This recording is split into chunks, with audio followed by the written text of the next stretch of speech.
evening and welcome to the Bryan Board of Public Affairs Board meeting for February 17th, 2015. Number 1 on the agenda is to approve the minutes of the following meetings, February 3rd and February 10th.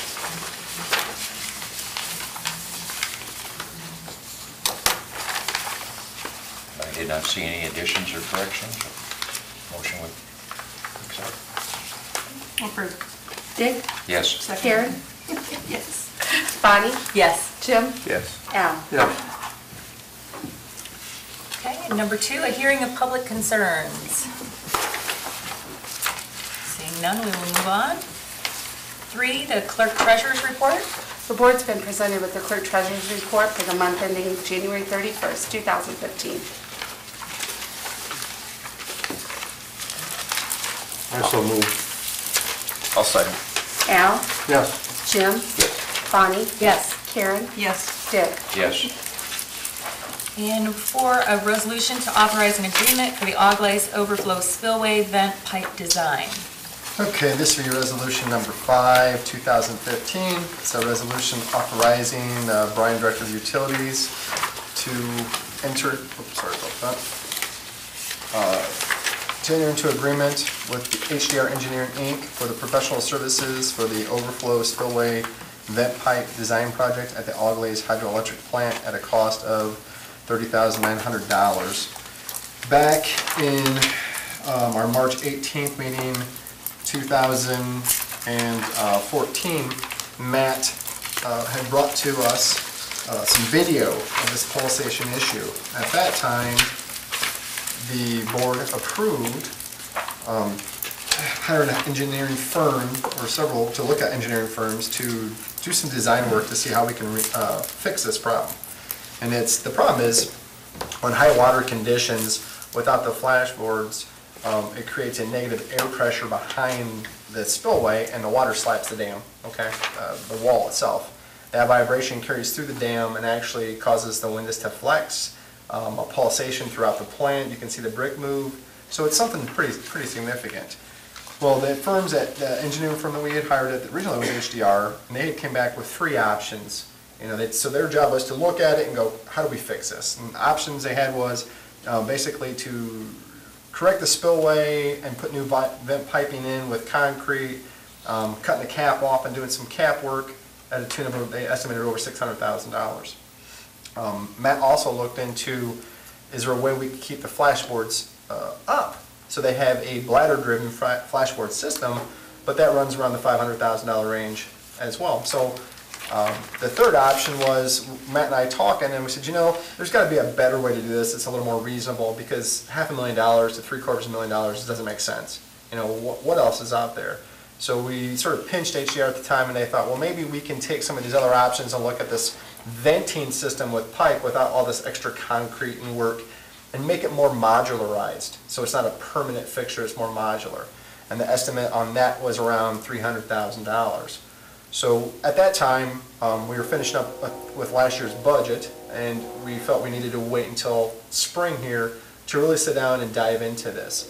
So what we're requesting is to go with HDR to complete a true analysis and project on this vent piping, as well as there's some construction assistance they're going to give us in there, as well as finalized prints when it's all done and said, some really good as-builds that are stamped. We really need that because no matter what happens, whatever we do to fix this problem, we have to submit that to FERC and all the other federal agencies, so we need to have somebody on board that is familiar with getting us that kind of paperwork.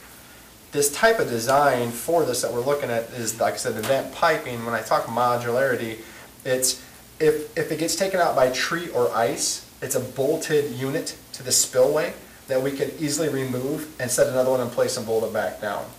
Our concern at the time was if you have concrete or some other permanent structure, if it's damaged, we have a lot more dollars involved trying to correct it. And we feel that this will still take care of that issue. It allows that air to get back behind the wall of water to take that negative pressure off. So that's what you have in front of you. And hopefully I didn't confuse you. There's a lot going on there. What's its lifespan, a panel? I'm going to match you. Any kind of estimate? I really don't have an estimate on lifespan, but, they're talking about galvanizing it so that, it'll have a long long life, and won't have a lot of maintenance involved with it, so. I would hate to stick my neck out and say, but I would say many years into the future. You think so? 10-year, 20-year? Yeah, I would say 10, 20 years without an issue at all, so. Yeah. Unless in a unique event, you know, you can't predict the river. No. You know, with the ice, and, so, you know, if you get in a unique event with a lot of large ice, who knows what will happen. So, you know, we had the damage years ago of the structure with the ice, so. Right. You I get remember. An event like that, and all bets are off. I remember the video that you showed us where the windows were even vibrating. Right, Mhm. correct. Impressive there, so yeah. Matt, Something I'm that- sorry. Yeah. Matt, how do they control, how will they control the water flow over the dam while they do this, do you know? There's no control at all. Basically, it just is downstream, just below the crest of the dam, and they're long enough that any of the nap that flows over, it'll still stick out the end to allow the air to go in there. Okay. And this will be done in the summer months. So, you know, as I noted in the summary, if you guys approve this, Oh. we're going to push these engineers, I think this is where they're going, we're going to push the engineers to have this project engineered and in place so that we can come back to the board and go out for bids and have a chance to award these bids out so that we have this done during the dry season. Yeah. You know, during that July, August Okay, timeframe. I see what you mean. Yeah, Okay. so we're not Makes fighting Plus, we the have a element. wet some spring.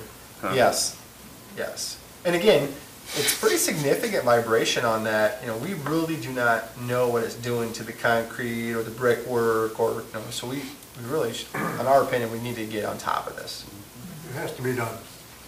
Matt, I have a question.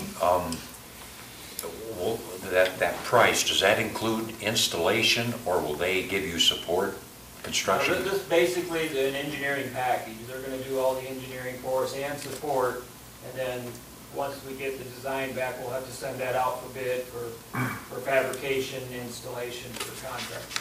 Oh, okay, you're gonna have it installed? Yes. Oh, okay. Okay. Any other questions? I make a motion. Second. Al, Yes. Karen, Yes. Bonnie, Yes. Jim, Yes. Dick. Yes.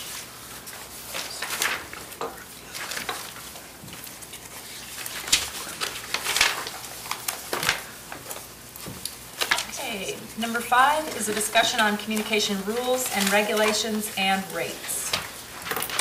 Okay, so there's a lot of things there. So let's start off with the rate part first, before we get into the rules and regs. The rules and regs are, a lot of the changes that we are proposing are just housekeeping and combining some things, but we do have some areas that we want to point out. We did talk at the last board meeting, let me just give you our basic rates. Our basic cable rate for 2014 was $18.75. Our extended basic was $56.90, and our digital basic was $10.55. Now, due to programming increases that we've been experiencing, and you know, this is not a secret, we've been bringing this to the board for the last couple of months on what's going on with our off-air channels and whatnot. We would need to recoup those costs as a full pass-through, and we are proposing, what we will be bringing to you in the future is a basic rate of $21.65, an extended basic rate of $60.25, and an extended digital basic of $11. I had Joe work up a complete channel lineup for me on the increases to break out for me. And last year's cost for a lot of these channels was $6.21, and our current price today is $9.09, which gives you the $2.88 increase on your basic tier of service. I did have a couple people ask me about the basic side, why the basic felt the larger brunt of it, and it is mainly because of our off-air channels, our Toledo channels, that have forced that increase. For example, channel 24 out of Toledo in 2014 was $1.20. They're commanding $2.20 right now, so there's a $1 increase, 100% increase. TOL, $1, went up to $1.40. Fox out of Toledo was 92 cents, they're $1.20. And then the CW network, Joe has shown that's a 45-cent adder. We put that in there as one of the channels that we picked up because we dropped so many. But a lot of this increase is really coming in that footprint. WTVG 13, $1.15 to $2.25. So when those are coming in like that, we don't have much of a choice. And those Toledo channels that we've discussed are in the must-carry area. So no matter what, we're sort of at the will of what they're proposing to us. Now, Joe's really worked hard in contesting and trying to negotiate pricing and whatnot, but a lot of times it's to no avail. You know, they're going to come to you and say, this is our increase, very much what Viacom did to us last year with the satellite channels. Here's your increase. You have a choice of taking it now or we reload it, but you're getting this. And it's starting next year at this time. So on our books right now, we're carrying this. Okay, so understand that. The extended basic and digital, those are all the other packages involved. I did want to point out, because Joe and I did sit down and talk a little bit today, the extended basic, because we belong to the NCTC, you know, all those packages that come through them, we did get a better price on that. That price actually could have been higher, so that $3.35 increase could have been considerably higher, but there was a lot of people like ourselves, other cable companies that had signed on, and allowed the NCTC to go out and do block negotiation as a group. So we realized some large savings there. But like I said, we talked about this the last meeting. It was one of those, hey, here's what's coming. It was more for the public to hear where we're at, to stay on top of it. And also, I wanted the public to give us a call, or you guys a call, and voice their concerns or opinions. You know, this is where we're at. So I'm open for comments just on this section right now. We'll get into the rules and regs, some of the changes there in a couple minutes. Questions, I know we've been comments? postponing this for quite a long time. And just so our subscribers know, the programming costs keep going up. And unfortunately, correct me if I'm wrong, Joe, that's not negotiable. They just say, this is it and this is it. Well, the FCC's pretty much taken away any chance of negotiating with these channels that we'd have. I mean, if they'll tell you, if you want to carry a NBC affiliate, this is your one you carry. And if you don't carry this one, you don't carry any of them. So, I mean, they put you between a rock and a hard place. And these channels, that's what it amazes me, approving the bills that we pay every month and seeing what, even for the size of our cable system, good Lord, what we pay some of these, especially the sports channels. Jeez, they should be wearing a mask. I think if you took off the sports channels, it would be. Yeah, nobody'd watch, but it's amazing what they get. You know, This is going on all over the country, there's nothing you can do about it. You don't even And need you a gun to can't- rob. No. You can't not pass it on, there's no way you can be without passing it on to the consumer. We're getting hit, and it's just a matter of everything else, passes right on. you know, we're looking at this as a negative. Sometimes we have to look at the bigger picture. You know, when this system was started in 1999, a little bit thereafter, it was a really good benefit to the citizens of Bryan, and it still is today. I mean, they own it, we had great numbers, and we kept up with technology, and we've done our best to stay up with technology. But again, it's an electronic item, and we know what that means. That means technology sometimes moves a lot quicker than most people react. Okay, so a lot of these rate increases and digital lineups and all these other things that are happening are based on where we're at and where we are today. Now, big picture, by our citizens owning this communication system, they have effectively helped keep the prices down of the competitors, and I'm not going to name the competitors in Bryan in this area, okay? But not just Bryan, overall the county has felt a very big savings or benefit by us having our system. Okay, so that has to be known. And we're still here for those customers, those ratepayers, those customers who have our communication system. We are not the only one in the cable television world that's feeling this pinch, okay? There was a real nice article in the paper about net neutrality and a bunch of other things, but it's forcing everybody to feel this pinch. How we consume the product today.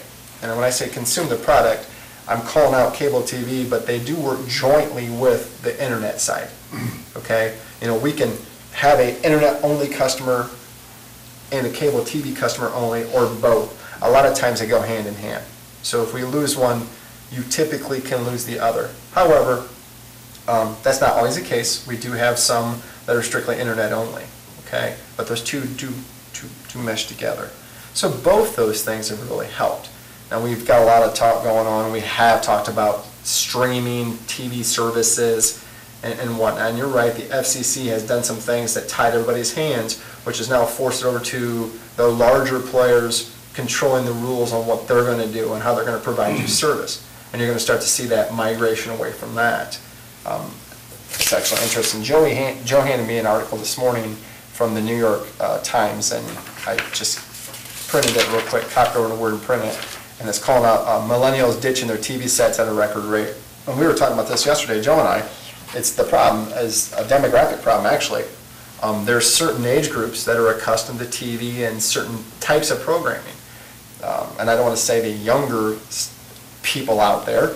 It's those millennials and Generation Y, not your Gen Xers, because those Gen Xers now are my age, you know, so we're that tweener. We like watching TV, but we still like to stream.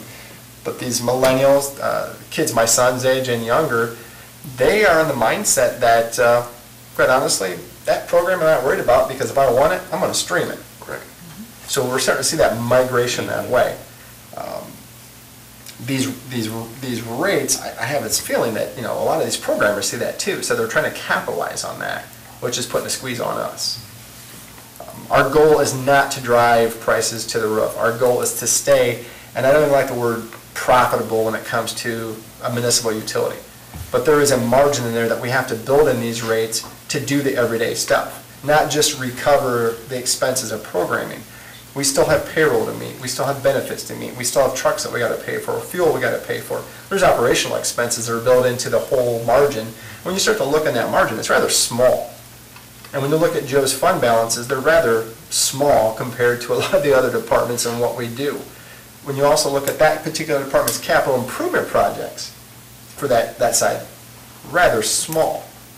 I even had an individual contact me and said, how's about, I don't have a problem with the extended basic increase or the digital, but couldn't you keep that $2.90 increase on those basic and just, you carry that yourselves? You know, that's a great idea, it's a thought, but you sit back and look at it over 1,700 customers at $2 to $3, let's call it, per month, it ends up being $50,000, $60,000 a year when you're all done and said.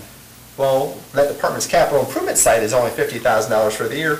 So in essence, yes, we'll carry that, but they're not doing anything any project-wise. All they're going to do is pull maintenance. So I mean, the numbers are that tight and how they work. So I'm just throwing that out there. There's not wonderful fluff in this. It's the bare bones that keep things going to do what we want to do. Well, what we need to do for our customers. Well, it's a technology-based industry. And the technology changes about every 10 minutes. And then you hope it goes your way. Sometimes it does, sometimes it doesn't. That's all you do is keep your fingers crossed. There have been a lot of articles out there, if you've been watching what's going on in the communications market, about all the streaming and people going away from cable TV, Dish Network. Sorry, I shouldn't name all those other ones, but yes, people are streaming, and all the cable companies are going to feel the hurt. They're going to lose customers because of that. That's just the way to go in the future. It's a nice way to view your programs, what you want to watch, when you want to watch it. It's easy. And even 3 years ago at the AMP conference, they were talking about predicting that this was going to be the trend. And so it's interesting to see that happen now. I think another thing too is people need to realize that we know that we are keeping the prices down, because if you compare our rates, what our rates are with the competitors and what they are in other areas, they're much more expensive than what our Bryan citizens pay. So we've been effective there. It comes down to, we do offer a service to our community on a larger scale. And we do offer this service, and it ends up benefiting all those in Williams County. It really does. There has to be some value that you pay for loyalty, serviceability, and being part owner of it. I mean, for every customer of those 1,700 that we have, they are the owners of that communication system. They own a small piece of it. They have a vested interest into it. The difference is you can call our number and get one of our techs out there pretty much at a moment's notice, a lot of times on call situations.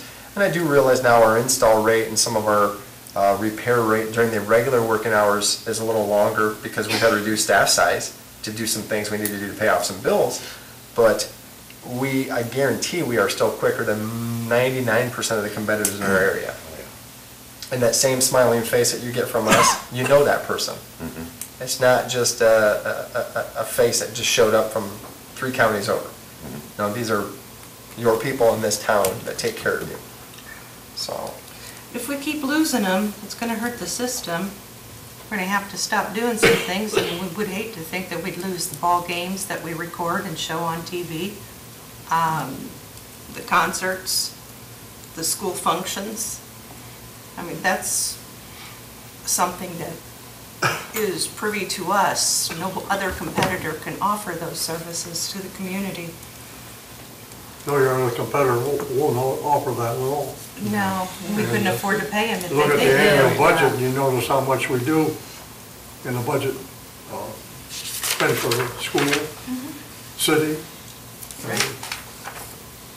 well, we will bring this is sort of a recommendation. We're not moving on this tonight. I want another 2-week window where, again, I think it's fair. We need that 30-day period where we talk about it several times for our customers to contact us. You know, right, wrong, or indifferent, call to scream about it, that's fine. You have a voice. You know, let us know, let our board members know. But there's things that will be brought to the table at the next meeting.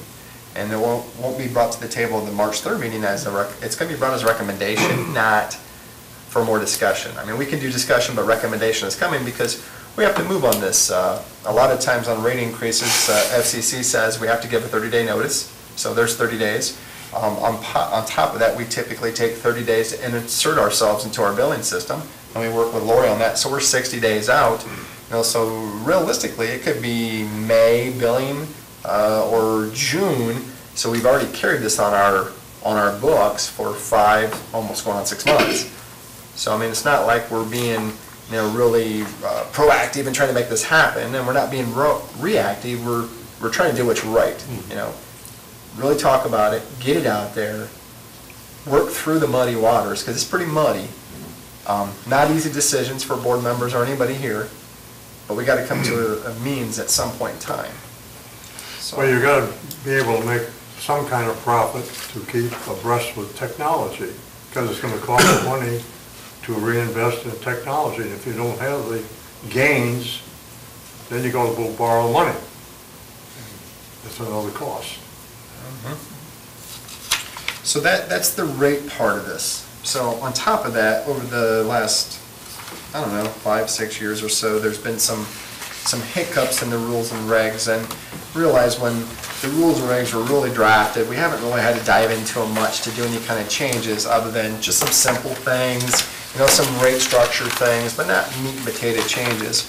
And from the time the communication system begun with cable TV and internet, you went from different types of modems. At that time, you didn't have DVRs, HD set-tops. You had analog cable switching to some digital cable. So these new rules and regs, they're not new. We're just revising them and cleaning them up to encompass what we do today. So I know there's a lot of reading, and I know Lori and Rod have been through 4 or 5 different drafts, and we're seeing draft after draft here, and it's getting to be a little more difficult to try to decipher through them. Some of the areas that I pointed out in my notes to you guys that I send off, a couple things I want to mention. There is a removal of the 2 months free with prepayment of a 1-year service. I didn't know if that has to be, if we agree with these rules and regs, there used to be, I'm going to say these new ones would be good, but not sure yet. There used to be if I paid for 12, I got 2 free months. Well, realize we're carrying that 2 free months. There's about 125 customers out of the 1,700 that take advantage of that. Okay, so yes, we are inconveniencing 125 customers when we remove that. And I do realize when we remove it, that's not those 125. Today we call you and say, you're not gonna get your 2 free months. If you've already paid for that through the attrition over the next year and a half, you're gonna segue out of that. So once your time frame is up, you're gonna be like everybody else. We're not gonna do, you know, a 1-year check for 2 free months. We're also removing the free installation of equipment at $48 a month and 12 months at $38 a month. That was some old marketing stuff that really never had a timing out period. It just kept rolling, and it hasn't been to the benefit of all the other consumers or, you know, users of that service. Again, we also wanted to add an addition of a fee for non-returned HD set-top devices and DVR devices. If you don't return your HD set-top device or high def, that's a $250, you know, invoice coming your way to your house. The DVR set-top device, it's $350. Now, realize, at times when we're buying these, if we're not buying in bulk, we're paying a heck of a lot more than that for these units. And we're at that 80% factor. Joe and I talk, you know, we're going to recover some of that, but we're not out to make money on them. But we can't expect all these to leave and never come home. Joe talked to one of his friends in the industry, and they figure 20% attrition that those things will not come back. That's a lot of money. We don't want that. We want to work with those customers to get those back. Also, BMU to wire 1 outlet at no cost. The old rules and regs called out 4. Well, we've decreased our staffing in that department to become streamlined and help pay off some of these bills and try to keep these costs down. With 2 staff members and 4 outlets, they're stuck at a house for 4 hours.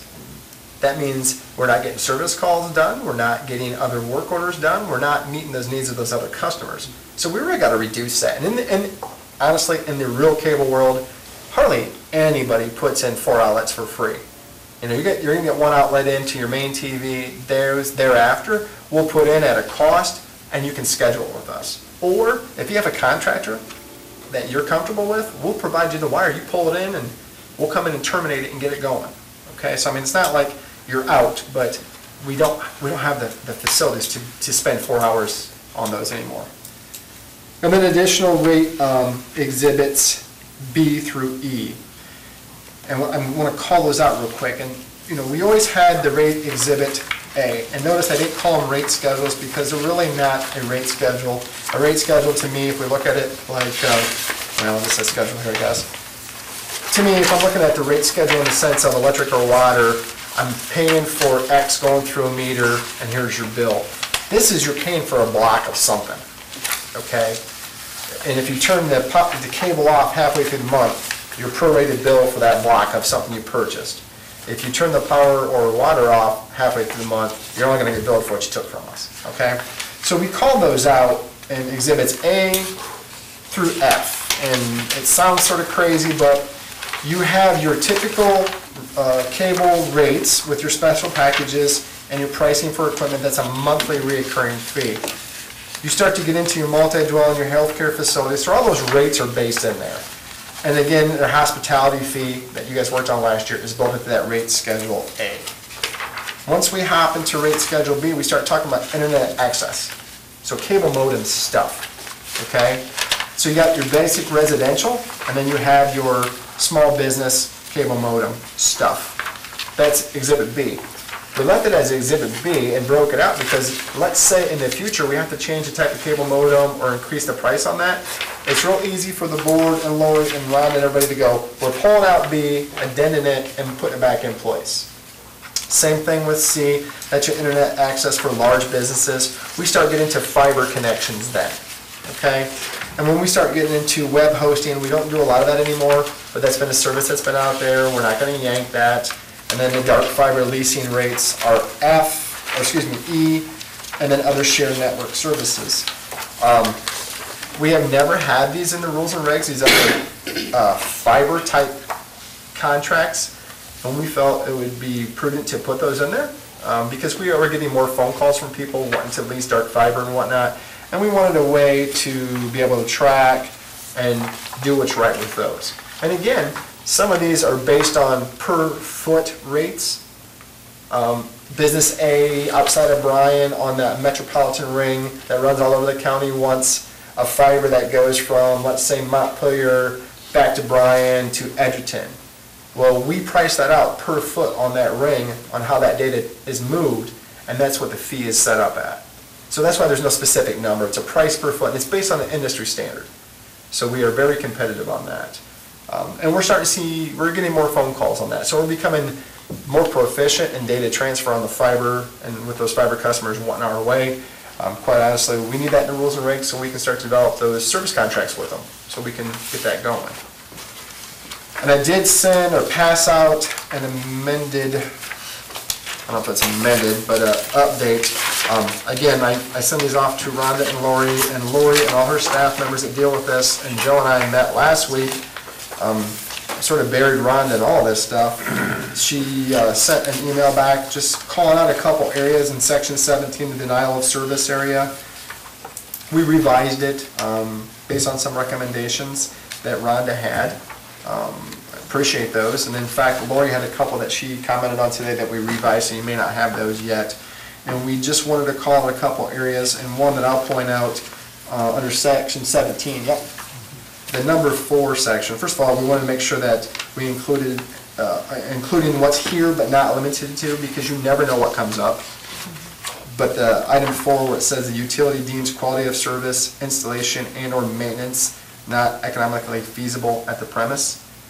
That simply comes down to, if I can't provide you the services that you're accustomed to, and we're continually going out there and trying to fix something that maybe there's nothing wrong, or we're at the max of what our system can give you, it only makes sense that we don't keep running and wasting your time and our time, and that we're up front and say, we can't provide you what you're used to or what you need. So we're going to ask that we don't provide you service on this particular line. Believe it or not, we've had a couple of those. And it's not a bad thing and it's not a good thing. You got to realize what we produce here is a quality product. But again, technology, when you got these 4K TVs and stuff coming out, they're putting out a better picture quality than sometimes what we can digitize, and we do get some complaints because we can see some tiling or some grainy issues. It's getting pretty much, pretty dialed in, nitpicky, but if you're one of those customers who are really high end, maybe at certain qualities I can't give you what you want unless you go to the full-fledged digital package. And maybe that customer doesn't want the digital package, but they want the best quality at the analog package. We know we can't provide you that service. So we need that ability to step away and say, we can't do this for you. Questions, comments on the rules and regs? Hopefully we don't have too many more revisions coming your way on those. Hopefully, I was going to ask Karen, I was trying to breeze through this. Did you notice this is the table of contents? We got that correct this time? Mm-hmm. I found some things in there, but I just haven't turned them in yet. Okay. One big thing is, I did have a question about the title. It's entitled Bryan Communications Utility. And I was curious about that name. I'm not hearing it before. What page are you on, Karen? One doesn't have a 1 at the bottom of it either. It's not Okay. numbered. I guess I don't have an answer for that. It's always been that way. I know, but I would rather see something like Bryan Municipal Utilities Communication Department being more of an appropriate name. It's just that I don't know of a resolution or anything else that's been put in place that calls out Bryan Communications Utility. It's just an observation and a suggestion. No, fair enough. Like I said, again, when we bring this to you folks, it's going to be probably brought in the May 3rd meeting. So there's going to be a lot going on that May 3rd meeting.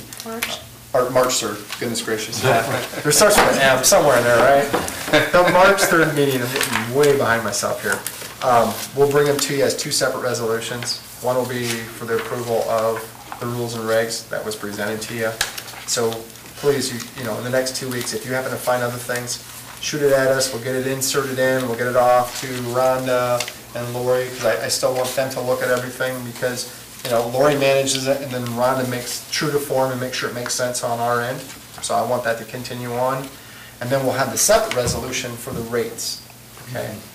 So, and when, if and when you approve both, at the bottom of these pages, we'll have an insert line that shows the approval date and meeting probably of when the regs were approved by this current board. And then under the exhibits, which is your rates, that will be also its own resolution called out and stamped on there that, hey, these were approved on this date. We do that with our power and our water rules and regs and rate structure as well. So please, anything like that small, or if we miss something, or if there's typo, quite honestly, we've read and read and read. I'm sure there's probably something we missed, so point it out. There's some verbiage that's incorrect, but, talking about charging, the charges, when they're paid, they should go to the customer. Actually, it should go to the utility. Okay. Little things like that. I've seen a lot of contracts, so I look at this from a contract perspective, from the purchasing function that I used to do. So I'm going to add quite a bit of suggestions to improve on it, to make it more towards a contract type setup. Okay. Yeah, definitely bring it to us. We have a little bit of time to get this going, but I appreciate any comments, Any other comments?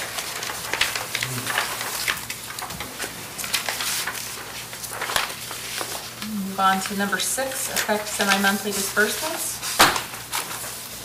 So moved. Second.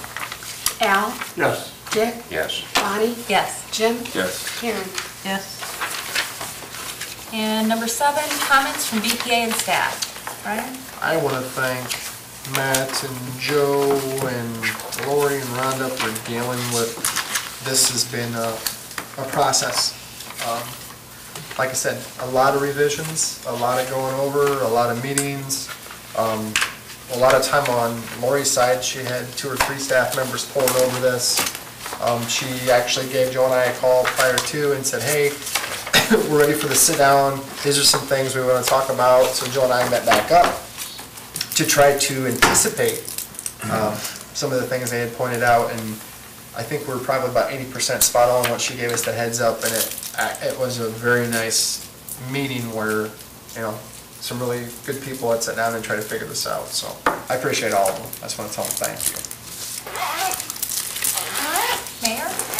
Not too much. We're in the process, had council meeting last night. We're still doing annual reports. We're going to finish that up next time. We had police and street last night, and I think we have fire and wastewater yet to go, and we won't have that done. And I got to commend your work on all this rate structure, and there's a lot of work that's gone into this. So, but it is nice that we do have our cable system, and we want to keep it as long as we can. Amen. That's about all I have at this point. Rhonda? No, ma'am. Lori? No, ma'am. Okay. Al? Watch out for the ice. I'm lucky. Thank you. I'm glad you're still with us. Dick? No, life's good. Karen? I want to thank you for putting in the minutes from the committee meetings from the other groups. That I appreciated reading the updates on that. Helps tie things together, what's going on in the whole utility instead of just the meetings I'm involved in. Jim? No. Okay. I don't either, so I will entertain a motion to adjourn. I'll make a motion, we adjourn. Second. Jim? Yes. Karen? Yes. Bonnie? Yes. Dick? Yes. Al? Yes.